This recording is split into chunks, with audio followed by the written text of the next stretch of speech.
আমি আপনাকে একটা ঝামেলায় ফেলি। শিওর। তাওহিদ হৃদয়, অমিত হাসান, রবিউল হক, এই তিনজন এখন পর্যন্ত একটা টেস্টও খেলেনি। অন্যদিকে অঙ্কন, তিনি একটা টেস্ট খেলেছেন সাউথ আফ্রিকার সঙ্গে, যদিও খুব বেশি ভালো করতে পারেন। আমরা একটু স্কোয়াডটা দেখে নেই, তাহলে বুঝবো যে নামগুলো: নাজমুল শান্ত ক্যাপ্টেন, সাদমান, মাহমুদুল হাসান, তানজিদ হাসান, মুমিনুল, মুশফিক, লিটন দাস, যদিও তার খেলা হচ্ছে না চোটের কারণে, পরের দিকে তিনি ছিটকে গেছেন, তাইজুল ইসলাম, নাইম হাসান, খালেদ, ইবাদত, হাসান, তাওহিদ হৃদয়, অমিত হাসান, রবিউল হক আর অঙ্কন। তো কার, আপনি যেহেতু লিটন এই টেস্ট ম্যাচ খেলতে পারছেন না, সেখানে উইকেট কিপারকে আপনি, যেহেতু মুশফিক লম্বা সময় ধরে আর শুধুমাত্র ব্যাটার পরিচয় খেলেন, এক্ষেত্রে কি অঙ্কন দ্বিতীয় সুযোগ পাবেন, নাকি প্রায় প্রথম শ্রেণীর ক্রিকেটে 50-এর বেশি গড় থাকা অমিত একটা সুযোগ পাবেন, নাকি ওই একটু আগ্রাসী ব্যাটিং এর জন্য যেটা আমরা আগে দেখেছি যে তানজিদ তামিম খেলেছিল, সেখানে কি তাওহিদ হৃদয় যদিও মিডল অর্ডারে, নাকি পেসার রবিউলের একটা সুযোগ থাকবে? লোডশেডিং কিংবা ঘরের বাইরের তীব্র গরমে ওয়ালটন রিচার্জেবল ফ্যান থাকলে থাকবে শুধু বাতাস আর বাতাস।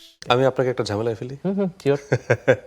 আসেন, আমরা যেই স্কোয়াডটা দেখলাম না, সেখান থেকে আমি আপনি বসে বসে 11টা সাজাই। আচ্ছা, সাজাই। কিছু জিনিস একদম অনুমিত। প্রথম নামটা ধরেন হচ্ছে এখানে মাহমুদুল হাসান জয়, লাস্ট ম্যাচটাতে তিনি ভালো খেলেছেন, সো তাকে কাট অফ করার কোনো কারণ নাই। তানজিদ তামিম ঢুকেছিলেন সাদমানের জায়গায়। সাদমান যখন প্রথম টেস্টের একটা ইনিংসে পাকিস্তানের বিপক্ষের কথা বলছি, একটাতে 10 আর একটাতে 13 করলেন, তারপরে তো আলটিমেটলি তানজিদ ঢুকলেন। তানজিদ ঢুকে একটাতে 26, আরেকটাতে ওরকম ভালো করতে পারেননি। সো তানজিদকে নেওয়ার সময় সেই সময় একটা চিন্তা ভাবনা ছিল যে ইনিশিয়ালি অপোনেন্টের প্ল্যানগুলোকে নষ্ট করা, একটু হাই স্ট্রাইক রেটে খেলেন, শুরুর দিকে একটু ব্যাটের ফেস ওপেন করে খেলবেন, এবং তিনি যেভাবে স্ট্রাইক করেন বা clean striker of the ball, এটা একটু অপোনেন্টের দিকে প্রেশার যায় ইনিশিয়ালি যদি কিছু রান আপনি পেয়ে যান। So that was the strategy, এবং সেই জায়গাতে তানজিদ তামিম ক্যান ওয়ার্ক। তবে সাদমানকে ড্রপ করে দেওয়াটা হার্শ হবে কিনা সেটা টিম ম্যানেজমেন্টের ভাবনা, সেখানে আমরা হাত দিতে চাই না। So team management will decide whether it's Tanzid Hasan Tamim or Sadman. So opening গেল, এটা বাদ। নাম্বার 3 সৌরভ, নাম্বার 4 শান্ত, নাম্বার 5 মুশফিক। এই পর্যন্ত আমার আপনার টেনশন নাই, কারোর চাপ নাই। এবার আপনি টেনশন করেন নাম্বার 6 নিয়ে। নাম্বার 6 এ মেহেদী হাসান বিরাট সাপোর্টটা দিতেন।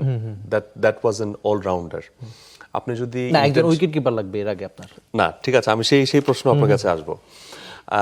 অলরাউন্ডার ছিল, সো যেহেতু মেহেদী হাসান মিরাজ নাই, আপনি কি দলে এখন রাইট আর্ম অফ স্পিনার খেলাবেন কিনা? যদি খেলাতে চান, আপনাকে নাইম হাসানকে খেলাতে হবে। আমি নাইম হাসানের পক্ষে। আর যদি নাইম হাসানকে খেলাতে না চান, সেক্ষেত্রে তখন আপনি যদি অপশন আসবে যে তাহলে আপনি তাওহিদ হৃদয়কে যদি অভিষেক করান, তাহলে নাম্বার 6 এ তাওহিদ হৃদয়কে খেলাতেই হবে।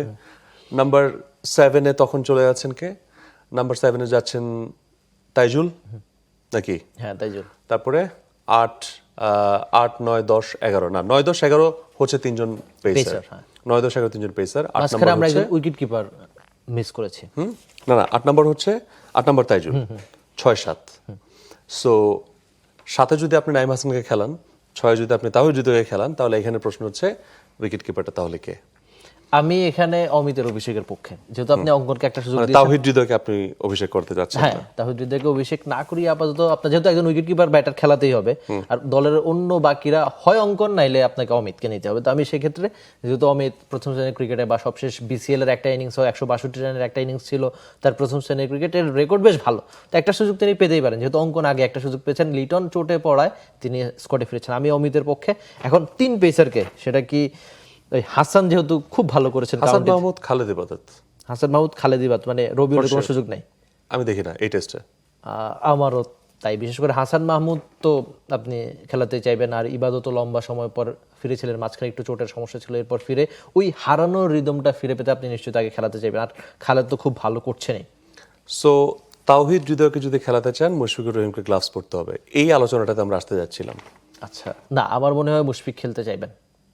মুশফিকুর রহিমকে গ্লাভস পরতে হবে না, মুশফিক উইকেট কিপার হবে, উইকেট কিপিং করতে চাবেন না। হ্যাঁ। এখন আমারও সেখানে একটা প্রশ্ন যে যখন লিটন খেলতেন, সো লিটনের অল্টারনেট হিসেবেই কিন্তু মুশফিক খেলতেন, মানে সেখানে কিন্তু একটা রোল সেট করা থাকে যে if Liton is injured, Mushfiq will keep. So Liton যদি 11-এ না থাকেন, মুশফিক শুড কিপ। কিন্তু আমার মনে হচ্ছে না যে, হ্যাঁ, মনে হচ্ছে না, সেটা আমরা আলোচনার মানে ওই জায়গাতে আসলে আমাদেরকে যেতেই হবে যে Mushfiqur Rahim being a senior campaigner, তাকে হয়তোবা পিওর ব্যাটার হিসেবেই দলে চাইবে। সেখানে হয়তোবা মানে তাওহিদ হৃদয়ের তাহলে কপাল পড়বে আর কি, কারণ এছাড়া আর অপশন নাই। সো নাম্বার 6 সেখানে হয় অমিত, আদারওয়াইজ অঙ্কন। দুজন একজন আসবে, নাইম হাসান নাম্বার 7। এরপরে যদি আপনি জোর করে খেলাতে চান নাইম হাসানকে কাট করতে হবে, ওই 4 জন বোলার সাথে অপশনাল হিসেবে মমিনুল হক সৌরভ যোগ দিবে, মাঝে মধ্যে শান্ত হাত ঘুরাবে। সো ওইটা মনে হয় না হবে।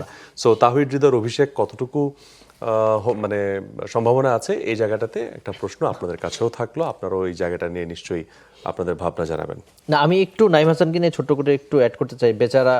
বেচারা কেন বলছি, তার ক্যারিয়ারের বয়স মানে টেস্ট ক্যারিয়ারের বয়স প্রায় 8 বছর, এখনো মনে হয় বছর প্রতি 2টো টেস্ট ম্যাচও খেলেন নাই। মানে তার ওই তাইজুল মিরাজরা এত বছর ধরে খুব ভালো করছে, মাঝখানে সাকিব ছিল, তো এর ফলে আসলে নাইমের সুযোগটা হচ্ছে না। তো এই হারারের টেস্টও যদি না হয় সুযোগটা পাবে। পৃথিবীর এমন অনেক ক্রিকেটার আছেন যারা আসলে মানে শ্যাডো পারফর্মার হয়েছিলেন, সেখানে মানে ম্যাকগিলদের মতো নামও আছে। সো নাইম হাসান হয়তোবা সেই শ্যাডো ক্রিকেটারের তকমা নিয়ে হয়তোবা এমন অনেক ক্রিকেটারকে আসলে যেতে হয়। মেইন ক্রিকেটার হিসেবে মানে থাকে না যে আপনি হয়তোবা পার্থক্যটা খুব বেশি না, পার্থক্যটা হয়তোবা 19-20ও না, 19.5-20, কিন্তু ওই যে 19.5-20 আপনি একজনকে এগিয়ে রাখছেন, মেবি না, মানে এটা তো অবশ্যই যে অলরাউন্ড পারফরমেন্সের জন্য মেহেদী হাসান মিরাজ কেন এগিয়ে থাকেন, ব্যাটিং বোলিং দুই জায়গাটাতেই, এবং সেই সঙ্গে ফিল্ডিং, আবার তিনি হচ্ছেন ক্যাপ্টেন ম্যাটেরিয়াল। সো ওভারঅল মেহেদী হাসান মিরাজ কমপ্লিট প্যাকেজ, সেই জায়গাতে নাইম হাসান হয়তো একটু মার খেয়ে যান। For more updates, subscribe to our YouTube channel and click on the bell icon. Follow us on Facebook and Instagram. Download T-Sports app to enjoy exciting games and highlights. Visit tsports.com.